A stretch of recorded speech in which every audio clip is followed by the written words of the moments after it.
everyone. Thank you so much for joining #No Limits. I am your host, Shelley Keno. #No Limits is about people whose society has placed limits upon, but who are busting through those limits.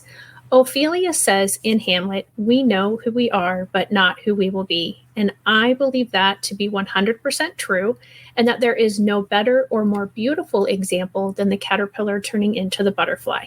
For those who don't know, the caterpillar literally dissolves into its cells, and just when it thinks life is over, it reforms into the butterfly. And yet, that isn't enough. It still has to struggle in order for its wings to be strong enough to take it everywhere it's going to go once it gets out of the cocoon. And while I can't imagine that any of that is easy, neither is busting through the limits that society places upon a person. And I have Kelley Staneart joining me today, and she has a beautiful little boy that she is going to share his story. And I know that you will be inspired and encouraged and motivated to bust through your own limits just based on his story. So, Kelley, welcome. Thank you so much for joining me today. Hi, thank you. So, how are you? I'm good. How are you? I'm doing very well. We just have had a weekend where we helped our daughter move into her new home, so that's exciting. So yeah, your little ones don't blink because they'll be adults and doing adult things before you realize anything. So so tell us a little bit about yourself, and then we'll get into Caden's story. So my name is Kelley. I was a special ed teacher for 11 years. Yay. And now I am a stay-at-home mom, mostly due to what Caden requires. It just wouldn't make sense for not only daycare and the cost of that, but he would also need a home health nurse. My husband is an ER nurse, so luckily, awesome. We kind of, as much as parents can know what to do for their kid, sure. We try to be as prepared. But yeah, so I'm loving life as a stay-at-home mom. It's very hard. Definitely a lot harder than I thought it would be. I have a 3-year-old daughter, then my son Caden, and we are expecting a little girl in September. So, that's fantastic! Congratulations! Yeah. Thank you. Very cool. Yeah. And based on it, there's a tiny bit of an accent. I'm guessing that you're from like Wisconsin, Minnesota, somewhere up there. Actually, I'm from Illinois. Are you really? Yeah. Okay. I get that a lot, though, that it sounds like Wisconsin. Yeah. Yeah. Yeah. That's very interesting. Yeah. We have lots of family in Wisconsin, and you say a few little sounds that sound very similar to the way that they say it in Wisconsin. So maybe they've come down to Illinois and you've been converted that way somehow. Who knows? Oh my gosh. So very exciting to have 2 and 1 on the way. And so let's just talk a little bit about your special education experience first, and that will give a little bit more background and help some people maybe understand once we get more into Caden's story. Yeah. So when I first started, I actually was a kinese major. So I did PE for 3 years, but ended up going back to school. Those 3 years I worked at a special ed co-op in Chicago. And so I did the Pell program, PE classes, absolutely fell in love with the SPED community. So I ended up going back to school and got my special ed degree and became a classroom teacher then for 7 years. And I taught what's called CIPS. It's crisis intervention and program stabilization. So a lot of my students were behavioral and emotional disorder. And I did work with the older group. So my kids were 16 to 21, but we were a self-contained classroom. My kids were in and out of prison. So it was a lot of focus on behavioral stuff. Right. So obviously Caden, as much as I could possibly be prepared, I was not, because as you know, the SPED community is very large, and we Yes. There's a lot of different specialties within that. So yes, absolutely. So that's and so by the time he reaches 15 or 16, then you'll have some then those experiences that you had, but also just the fact that you taught PE, and you have that move, I'm going to call it a movement degree, because that kinesis, that's what it is. So so there's a lot of things that even now and prior to as old as he is now, which he's 18, 20 months, somewhere in there. He just turned 20 months. Yeah. Okay. Yeah. I was trying to think, like, doing the math from when we first started talking about having you on and how old he was to getting you here now. It's like, okay, I think that's about right. So there's a lot of movement things that you're able to do with him because you have that different background. Yeah. So I just kind of want to give, as much of that sort of umbrella idea of you and bringing all of that experience. And I mean, the fact that your husband is an ER nurse, and so obviously lots of medical knowledge there, which I have a feeling is going to also be important for Caden's care as we talk about this. So go ahead and, if you want to now, tell us more about Caden and his diagnosis and all of the things that go along with that. So with Caden, I'll take you guys back to the very beginning. My pregnancy with Caden was pretty emotionally and mentally draining and hard, as any parent who receives news. I was at my 12-week scan. We found out that his NT was about a 5, which typically 1 to 3 is normal. So they knew something was going on. They wanted to get genetic testing, but before I could do the first set of genetic testing, we were told that Caden was most likely a trisomy baby. I wouldn't necessarily be able to carry him to term, and just a lot of, heartbreaking things that parents don't want to hear. Right. And I'm going to pause for, if that's okay. Yeah. Can I pause you for just a second? Okay. Because it cut out for me. I don't know if it cut out for everybody else, but you were at your what week visit when you got this news? The 12 week. The 12 weeks. Okay. Okay. And then what does NT stand for? The nucleal translucency. So it's like the fluid in the back of your brain. Typically, it is very high with some type of genetic disorder. Down syndrome is a big one, where that's kind of the first indicator that parents know something's going on, or it could be in a heart disease as well. So after that scan, we were immediately sent to MFM, which is maternal fetal medicine doctor, who you go to with high risk pregnancy. And when we went there, we were told just, all the possibilities. So, of course, you let your head get to places you don't want it to be. But then we did the first set of genetic testing, and that came back inconclusive. So, my head was spinning. It was It was terrible. And then we did it again for a second time, and everything came back normal. So, you thought you could breathe a little bit. Sure. And then the 20-week anatomy scan came. And I don't know if it was just blissful ignorance that I'm genetically things are good. I didn't even take into account deformities. So we found out that Caden had pretty severe cleft lip and palate, as well as a heart. He had an anomaly. At first, they thought it was a hole in his heart. Then we were told it was just bilateral SVCs, which he does have. Think of the tubes that go in your heart. You only have the one on the right side. Well, Caden has one on both sides. And in Down syndrome, it's typical just to have it on the left side. So that's what Caden has. And then he also, oh my gosh, there's a few things going on with his heart. He has a aortic anomaly.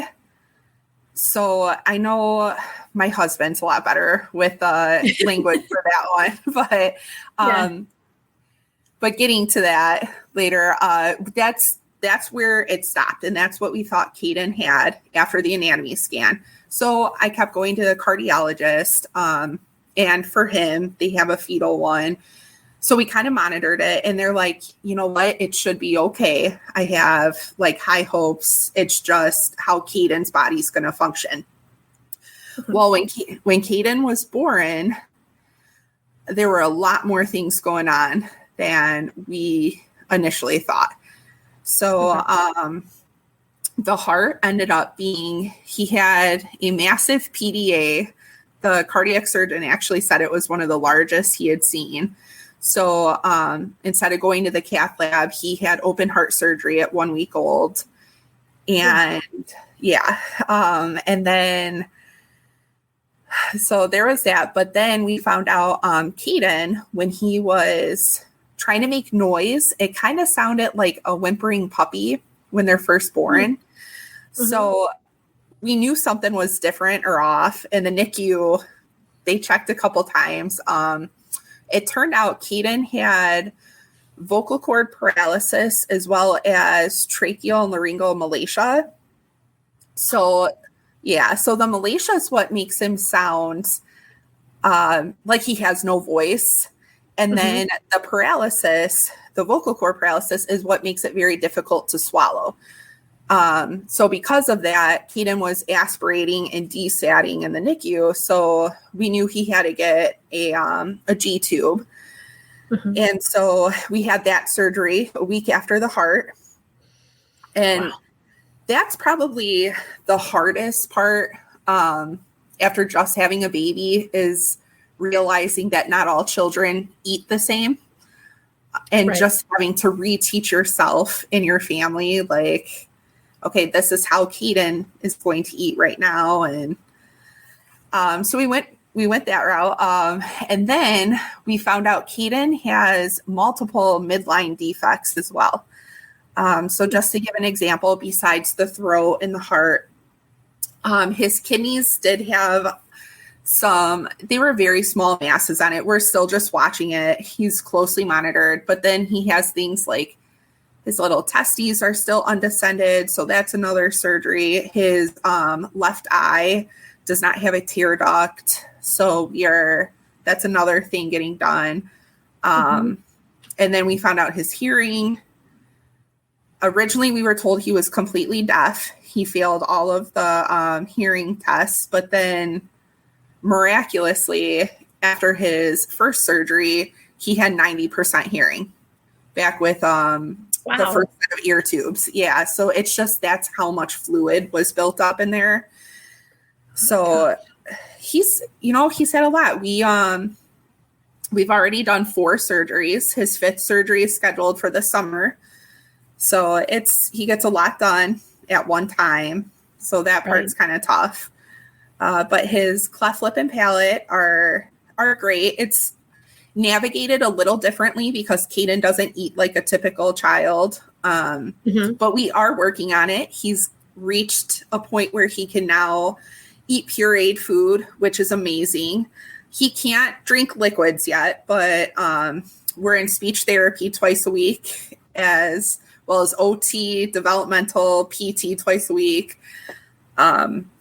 So those are the main ones. But then we also are dealing with, he has severe hypotonia.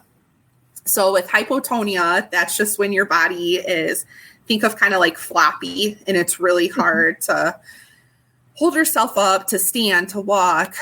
So Caden is delayed in that aspect. He actually learned to crawl right after Christmas, which was huge. And then all of a sudden, in the last 4.5, 5 months, he has learned to stand up on his own. He is starting to bear walk. Yeah. It's even in his little gait trainer, he's starting to like move with the therapist.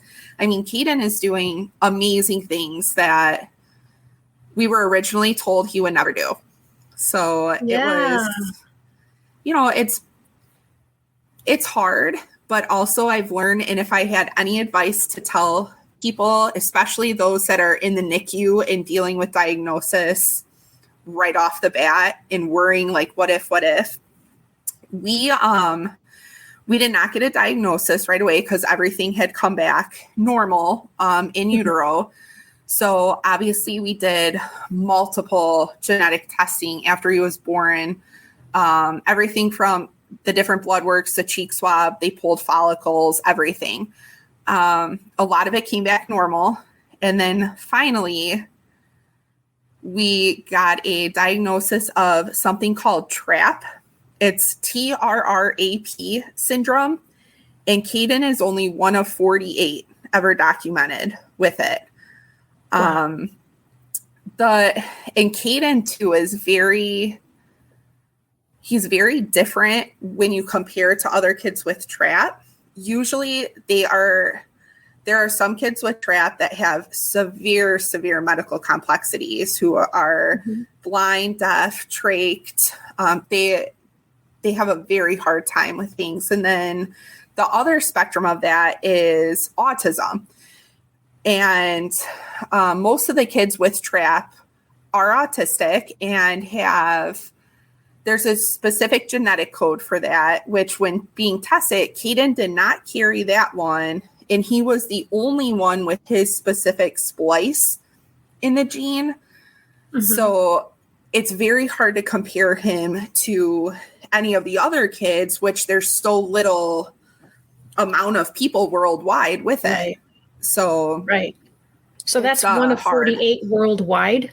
Yes, ever documented that they know of. And I think it is something that is coming out to be more, or at least tested more, because in the last 3 years, we were told there were like another 7 or 8 people diagnosed. So I'm sure this is something that has been around, just never. Right.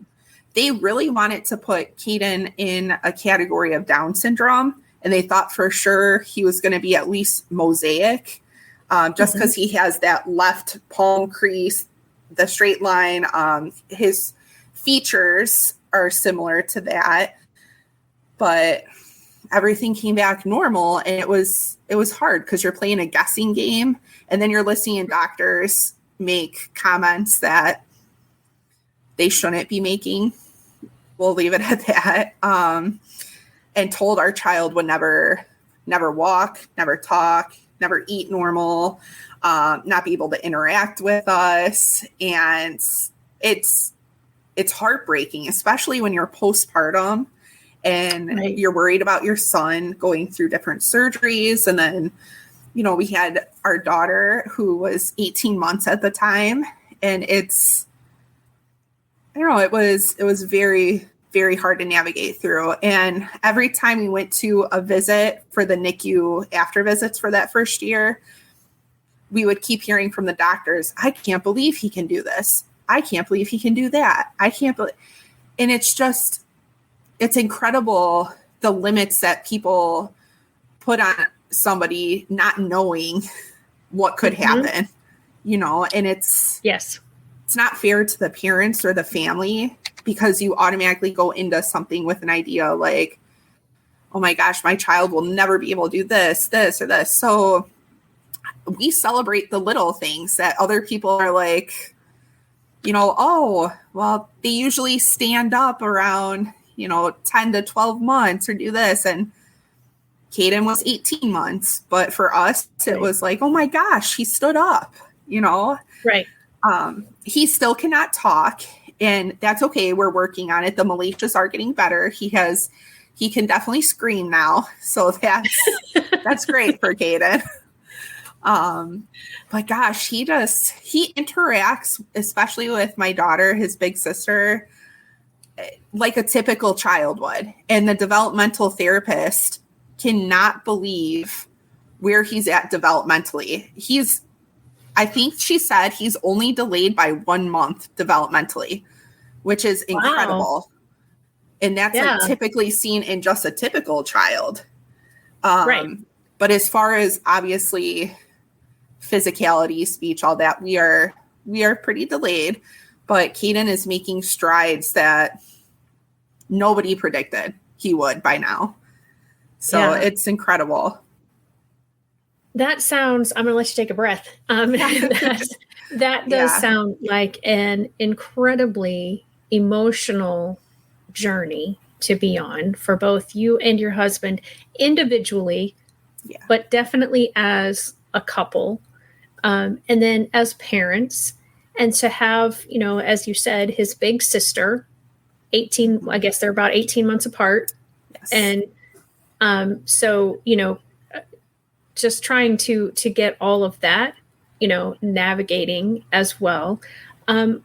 What sort of supports, I mean, I know you said all the different therapists, but what sort of supports from family and friends do you and your husband have? That's something that I often think gets ignored because, well, we just don't have time to take care of ourselves because we have all of these other things. So, family, friends, your own therapist, what sort of help do you have for yourselves? So we have a very good support system on both sides of our family. My mom herself is actually a CVU nurse. So luckily we have a couple medical people to kind of help with that. But what's difficult and people don't understand when you have a medically complex child is it's not as easy to say, hey, can we just find a babysitter so that, we can go out for dinner or do this? Unfortunately, we have to worry about, okay, well, do you know how to work the pump? Do you know how to put this into the G button? Do you know how to feed them? Do you know what happens if there's signs of aspiration? Mm-hmm. So in that aspect, I wouldn't say that taking care of ourselves is as much as it used to be, where we could go out and be like, okay, I need a couple hours to myself, do this, do that, where we can do it together and rely on other people. So right now, my husband, Paul, and I try to give each other some time to go, for me, just to go grocery shopping by myself right now, which I know there's many parents out there who are like, that is not a relaxing time. And it's not, but it's a nice way to be by yourself sometimes when I know he's at home watching the kids, and, vice versa. If he wants to, or if there's friends or something and you plan a dinner or something. But luckily we are getting to that point where at least his mom, my mom, and my sister, we have taught to use the pump. So just in case emergencies happen or whatever, we need other people to learn. But I mean, nowadays everybody still works. So it's hard. Yeah. But I do, which I am not ashamed of or embarrassed of or anything. Especially since Caden, I do see a therapist. I try to go twice a month. Mm-hmm. Now it's typically once a month, but that alone has helped me so much to navigate through how my life is. And, the not so nice comments that sometimes people make. And even if they don't mean it, which I'm sure a lot of people don't mean in a malicious way by any means, but it's hard when, people make comments like, oh, it must be hard to have a normal life. But you learn there's different normals for everybody. And this is our normal. So, and it just, as a parent, it breaks your heart because you don't want your child to hear those comments or exactly to think that they're any less than someone else. So that's kind of where we're at right now. We're still in the thick of it with little ones. So sure. It's hard to get out. And your story is very, very similar to one of the chapters in my book. And the story is Kathleen's story. And she's 22, almost 23 now. And when she was born, they did not know ahead of time that she would have the cleft lip and the cleft palate. Mm-hmm. And when she was born, the mom said there was silence in the delivery room. And the nurse who was up, I think she had to have a C-section, or I can't remember now how the birth happened, but anyway, there was a nurse nearby, and she said the look on the nurse's face was one of terrified and shock and almost disbelief. And finally, someone in the room said, "Oh, well, the mom found out she had a girl, and then has a cleft lip and palate." And that was like hardly the only words that were spoken the whole time. And of course, then they, took the baby off and, started doing the testing and all the things. But what sort of reaction? Hopefully it was better than that when Caden was born. Yeah. I couldn't really tell you as far as, because I have a medical condition where I have to have general anesthesia for my C-sections. So Unfortunately, I don't get to be awake, and my husband doesn't get to be with me. Okay.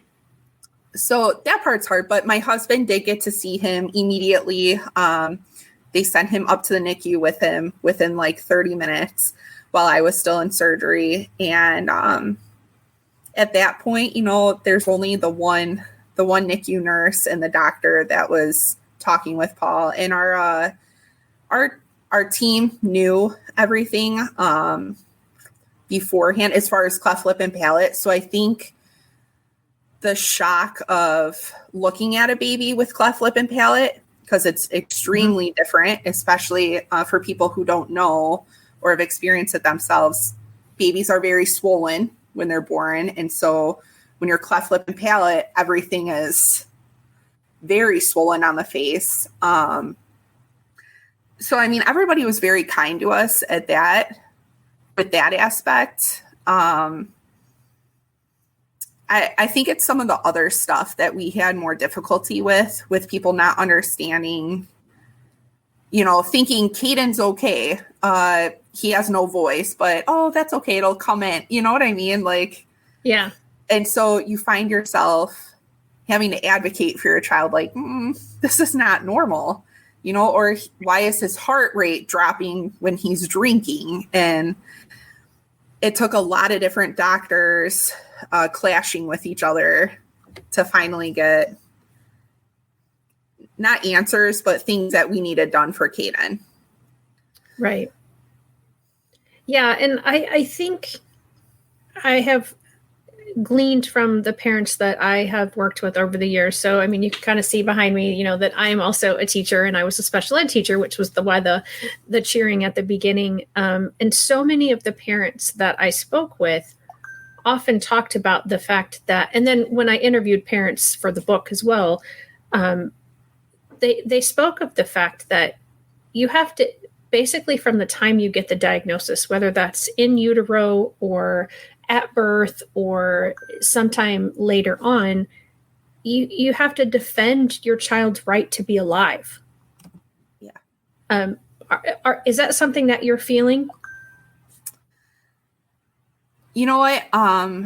Not as much now. And I think that has a big part with how I've learned to cope in my own way as a parent and learn what advocating really means for your child. But at first, yes, it's, I felt like I had to constantly defend, especially when little comments are made here or there, like that Caden has every right to be here and he was made this way for a reason. In our eyes, Caden's perfect in our eyes. We know he has a lot of health issues, but it's no different than looking at your child when they smile and go to hug you. And why would you think that's any different for a child that might physically look different or act different? It's just hard, especially for parents, like you said, who feel as if they need to defend their child in every aspect because it's not fair. Yeah. And I know that I should not assume because, the whole saying of what happens if you assume, but I am going to assume that throughout your pregnancy, you were offered the option of termination. not once, but multiple times. Am I correct? Yes. Mm-hmm. Yeah. And again, several people in the book and several families that I've known over the years, if they got their diagnosis or even the potential diagnosis in utero, it was multiple times that they were offered termination. Mm-hmm. And they had to turn it down every single time. And I don't know if that is something that the medical community requires as a sort of a safety precautionary, we don't want to be sued later on because we didn't offer this kind of step, or if the doctors really believe that it would be better. Mm-hmm. But I can't imagine being offered that. I mean, once, okay, but then like successive visits for 3, 5, 7, 8, 9, 10 times. Yeah. It was heartbreaking. And like you said, just to constantly feel like judged almost. Like, wow, you're going to have a child with, and we didn't even know everything Caden had. We had just thought he had the cleft lip, palate, and then the heart, which in my mind was like, why is that even a question, right. Or something that you continue to ask me? And I can understand without getting into, there's no politics, no nothing here, but it might have been a different conversation if it was something so much more severe where it affected me, my child, like in how right. we were going to make it through. But yeah, after we found out, like you said, it was probably 4 or 5 times we were asked if we wanted to terminate. And that was all the way up until like 24 weeks. So yeah. It was a lot. And then we've also had comments made to us by friends and even family that, if they had a child with things, they would choose not to have them, which is everybody has their right. And for us, it's more or less, it's hurtful because it's almost like you're saying things like, well, you chose to have Caden. Why would you do that? You know what I mean? Right. And I think Caden's doing great. Like I said, he sounds normal, like it. Yeah. Like our normal doesn't look, normal or typical, but it is for us. And we go through our day no different than if you had to feed your child, applesauce or whatever you're making them for right. lunch. And Caden just eats differently. That's all. Right. Yeah, absolutely. And I do think, and you had mentioned this before, that sometimes people say things and I don't think intentionally mean them to be hurtful. Mm-hmm. But when they really maybe were to stop and think about the implications of what they are saying, like, yeah. Oh, I even I don't know how you do it. That could be sometimes like, oh, I would never do that, or I could never do that. But to say like, yeah, no, I would have, had I known if that would have been my child, then we would have taken a different option. Yeah. And I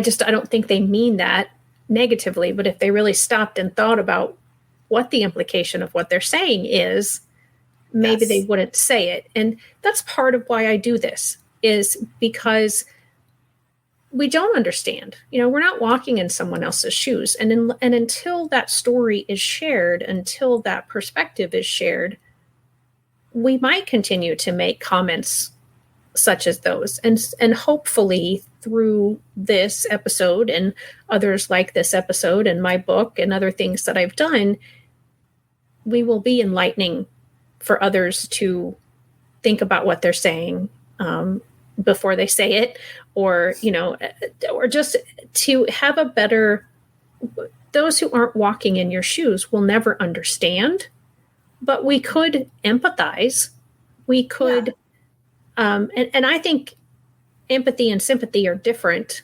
Empathy is I'm trying to understand. I see what you're going through is different than mine, and I want to support you in a way that I can. Where sympathy is, I feel sorry for you. Mm-hmm. That's I don't know if those are technical differences in those two words, but those are my differences for those two words. No, I would agree with you. And so, just being able to be empathetic to the fact that what we mentioned before, you can't necessarily find a babysitter. Multiple families in the book, multiple families that I've worked with have said that exact comment. We just can't call up the neighbor kid and say, come on over, and for people to have that understanding and hopefully maybe change their attitude of, well, okay, it might be a little different than what I'm used to, but I could learn how to do a feeding through a G tube. I could learn how to use the G tube pump. I could learn to, the signs for this or that or the other thing. And any stay-at-home mom of any child will say, yeah, an hour break to go to the grocery store by myself is rejuvenating in a sense, so yeah. Even if it's just for that hour, that the neighbor comes over and learns all the things, just being aware that it's needed. I tend to think that people, because I certainly didn't until I got into the world of special education. I didn't know that families were going through that and that was a difficulty they had. So hopefully this is, mm-hmm. and as a special ed teacher, I still didn't really get it. Same. Yeah. Yes. Yeah. It's like you said, the sympathy and empathy. I could empathize with them, but I never understood just what they went through at home. Because, in mm-hmm. IEP meetings, we can sit there and we can listen to the parents and their concerns and what's going on at home, where we see the child in a different light in school and can give our opinions on that. But ultimately, these parents are the ones who have to not only deal with everything, but they have to advocate for what they know is best for their child too. Mm-hmm. And I'm sure you, just as I, can admit as teachers, we only see that glimpse of these students and what they do within a school setting, in an environment, not what they'll do at home and then for the rest of their lives. So Our goal is to help them accomplish what's best for that. And parents, that's why parents who are super involved are the best, because not only are they advocating, but they're teaching us. And until I had Caden, I had no clue what these families went through at home. No clue. I just knew, they needed a nurse, a one-on-one with them. Yeah. And in a school setting, it's not just one-on-one, whether that's one-on-one student or one teacher to it, but we have a whole building of people, so even though we might have 12 kids in our classroom or 30 kids in our classroom, in special ed teachers, we tend not to have the higher numbers like the 30, but our general ed teachers do. Yeah. But we still have probably 25 other adults that could give us a 5-minute break. Or, we are going to have lunch. We are going to have, the kids are going to go home. So we do get to step away mm-hmm. from it. And even though the children are at school, so some teachers say, well, the parents get away from it while we have them at school. My understanding now is even when Caden will not be in your sight, you're never not thinking about him. No. And you need to be ready too for when anything happens. Like, it could be something as silly as him pulling his tube out in school. A parent would have to rush there and either put the new one in, or else you have like a 30-minute to an hour window before it's not good. You know what I mean? Where you're going to the hospital and they're going to have to reinsert things. And I don't know. So it's like, you got to be ready. And then the amount of worry that you have, it's just incredible, you know? Yeah. And I think that's something that as teachers specifically, because outside of parents, teachers are typically the ones at the school ages that are with the kids the most.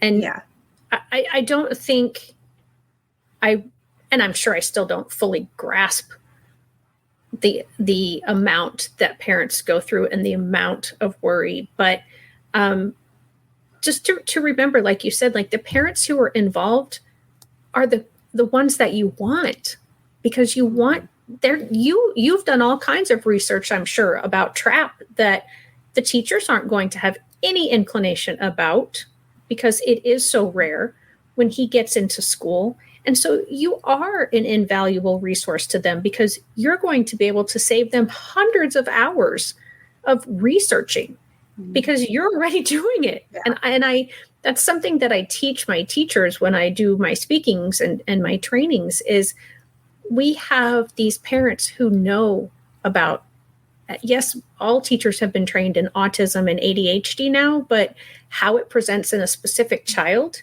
is still, you need that information from the parent. You know, a very incredibly rare genetic disorder like Caden has, you're going to have that information, you know, and so being able to share that with his school team, I mean, that's just, and then trusting you. You know, I always felt like I trusted my parents of my students, but the amount of trust that you have to have in us, we don't fully comprehend.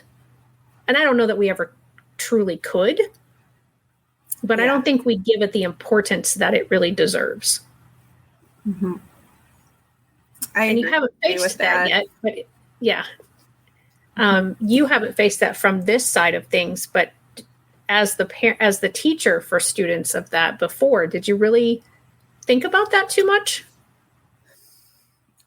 No, not you. It's like you said, you just think of, you know, what you're doing for the child in that moment or that year, and what, especially when it's IEP season and you're just worried about, oh man, what updated goals can I put, you know, and just like you said, trying to help in that sense. But when you don't take that input from parents, or when you have parents that aren't, which I'm sure you deal with, just involved nearly as much, you're guessing. And then some of those could be just like very non-beneficial for the child. And now that I think about it and how I'm going to have to, I've got a year left of early intervention before we're in the school system with Caden. And I think about that often, about going to these IEP meetings. And as a teacher, I always made sure that I let my parents know every amazing, wonderful thing that their child can do, and that this does not define them in any way, shape, or form. But not all people are like that. And I've already prepared myself to go in here, but I'm nervous that I'm going to be too emotionally invested and not be able to advocate the things I need to. So even though I taught SPED for 11 years and wrote IEPs and held the meetings and everything, I'm probably myself going to need a consultant, you know, and it's just, it's things. I know where you can find one. Yeah, I know. I'm going to have to keep that in mind for real, but it is, it's crazy because you don't think of this stuff until, you know, you're really on the other side. Yeah. So I totally get it now when parents were very upset because one thing, or maybe they're doing something at home and not doing it at school. And that's the part that's really hard, because teachers are like, there's no way they're doing it at home. Where I have learned they very well can be. There's so many things Caden does for us that he will not do for the therapist. And I'm like, I promise you, I'm not lying. Right. So it's hard. Yeah. And I'm so glad that you said that, because that is another thing that I teach my teachers is, if they can do it for the parents, but they're not doing it for the therapist or at school, or the other way around. Yeah. What are the parameters? What's happening in the different environments that they're able to show it in one place but not the other? And how can we replicate as much as possible the environment where they're doing it? Or, like I think probably, when he's doing certain things for you that he's not doing for the therapist, he's probably more relaxed and comfortable and not necessarily in the throes of a therapy session when he's with you, and that's why he's able to do the things. But when he's in the throes of a therapy session and the therapist is working him extra hard, and he's, it's just this very directed, time period of his day that he has to do certain things, he's not as relaxed, he's not as comfortable. And so maybe some of that's maybe part of the reason. But figuring that out, to be able to say, oh, okay, well, if he's doing it in one place and not the other, no matter where the place is that he's doing it and not doing it, how do we replicate it, the environment in both places as much as possible? So I think you have a great advantage because you have had that special education experience now. And I think you will be able to be an amazing encourager to other parents, but also to teachers, because you can now say, look, I've walked in both sets of shoes, and here are the lessons that I learned. And that's kind of what I do. Like I said, when I teach teachers or when I do speaking engagements, is just here are some of the things that I thought I was doing well, but realized I could have done them even better. And here are the things I really did horribly and should have done better. Oh yeah. I know it's crazy to think back on, like you said, the things I could have done differently. I just didn't know. I was just ignorant to other things that were going on with these kids. And now as a parent, hopefully I can try to advocate, kind of knowing like how that whole process goes, which I'm sure that they're all going to be like, great, she was a sped teacher. I'm like, oh, you guys really got to work on those IEPs then. Yeah, exactly. I know how they're supposed to be written, so let's get them written appropriately. Yeah. So I so appreciate you sharing the journey that you have had in these first 20 months of Caden's life. And I know that he's, going to continue to bust through those limits. And I'm so appreciative of the medical professionals when you have brought him back and they have said, oh, I didn't think he would ever do this. I hope that resonates. I mean, I know they're saying it, and this sounds weird to say, I hope that resonates with them that have said this, but I really hope they do. And that, that changes maybe how they approach the next set of parents. Yep. So I agree. I know with a lot of the rare genetic disorders, there are support groups. Is there a TRAP support group available? So there is one that I found. It's on Facebook.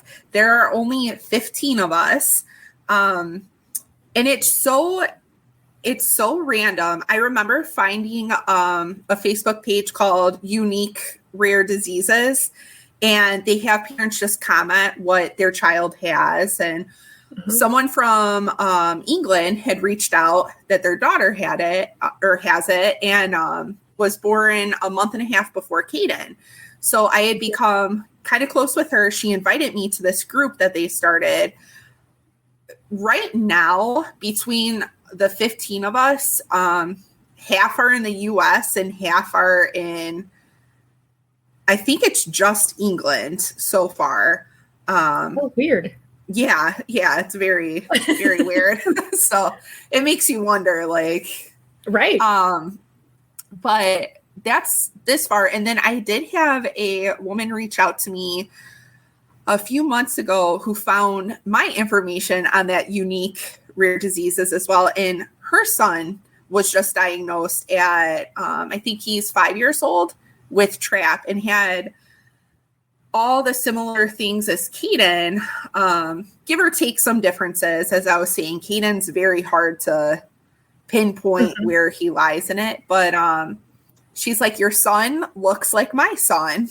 And I didn't want to I mean that in the best way, and so I ended up inviting her to this group, and it's pretty amazing to see these moms and what they go through. And a lot of them, they either just have their one child that has TRAP, and, life is hard because you have to do, like I said, there's some kids on the spectrum of TRAP that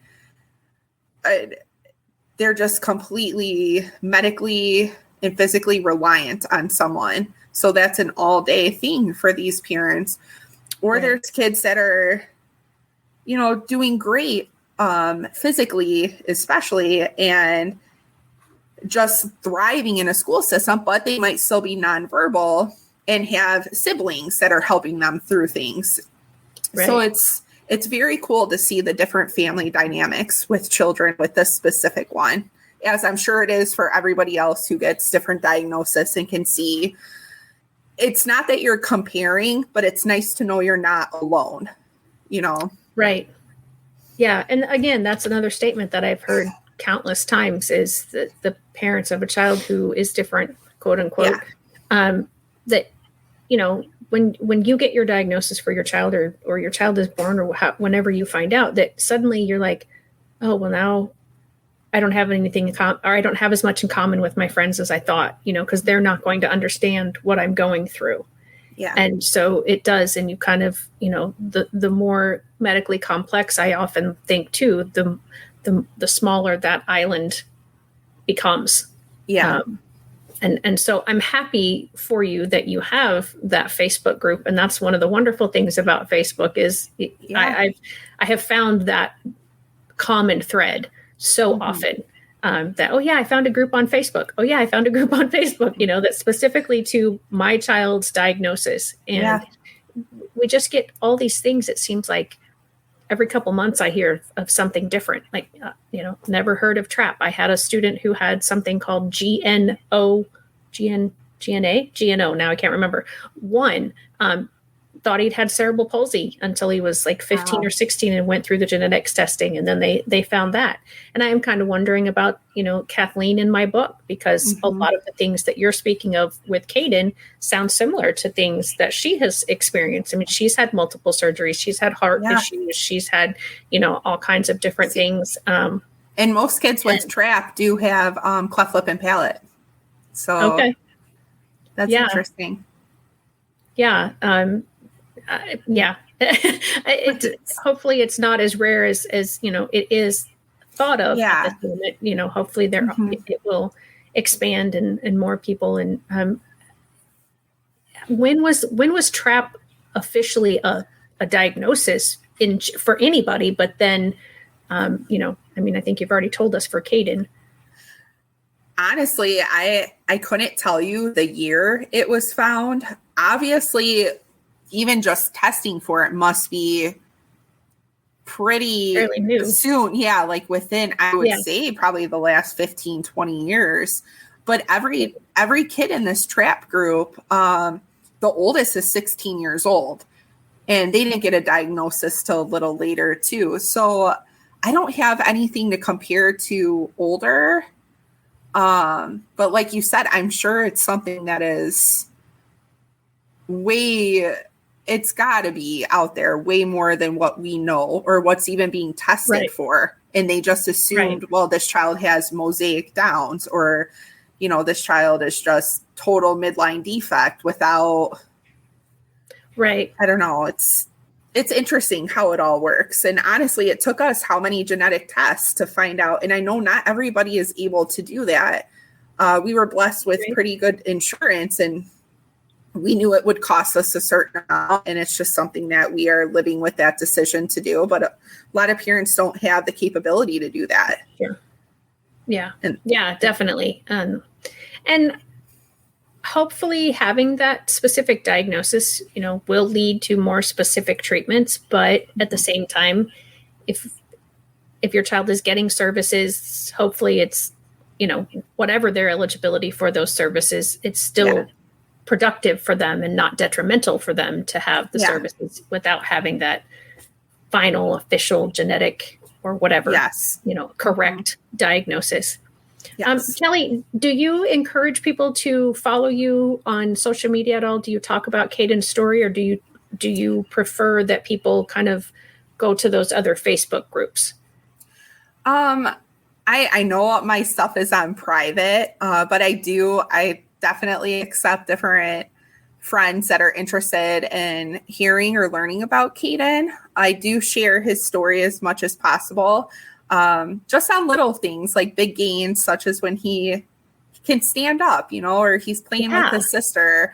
So in that way I do, but I really like the other groups because it's not that I'm not comfortable with sharing a lot about Caden, but as a lot of other parents too, I found that they're making specific Facebook pages or Instagrams for their child so people can follow, which is something I might do just to, it's not that it's so much you're worried about privacy. You're worried about people sometimes on social media can be cruel too. So yes. It's important for me in my mental health to make sure that it's people I know are going to be there just to support Caden, not to have comments. Yeah. So I'm absolutely still navigating that part. Yeah, no, that's fine. If there was something that you wanted me to share for people to follow you, then I wanted to do that. But I don't want to do that if that's not something that you're ready for yet. And I totally understand that and appreciate that. We just have a couple of minutes left. Is there anything that you want to, any final comments that you want to share?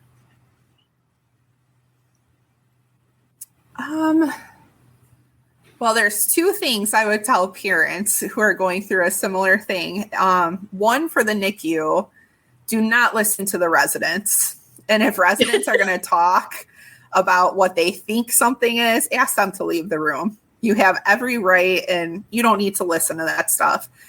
Because I'm telling you, 95% of the time, they are completely off base, and it's going to cause excess anxiety for no reason. Okay. And then the second part is to learn to have your own little fun when it comes to going to all of the pediatric appointments and filling out the paperwork, because those questions can get very exhausting for parents who know their child is not reaching a certain limit. So when they say things like, does your child interact with other children normally? Or do you have concerns? All that. I've learned to start writing like, no, but we're on top of it, or drawing little pictures, or putting like a silly face or some stuff. Cause it's little things like that I don't think people understand. It mentally affects the parents. Like, we already know our kids can not do certain things right now, but to keep having to reiterate it and,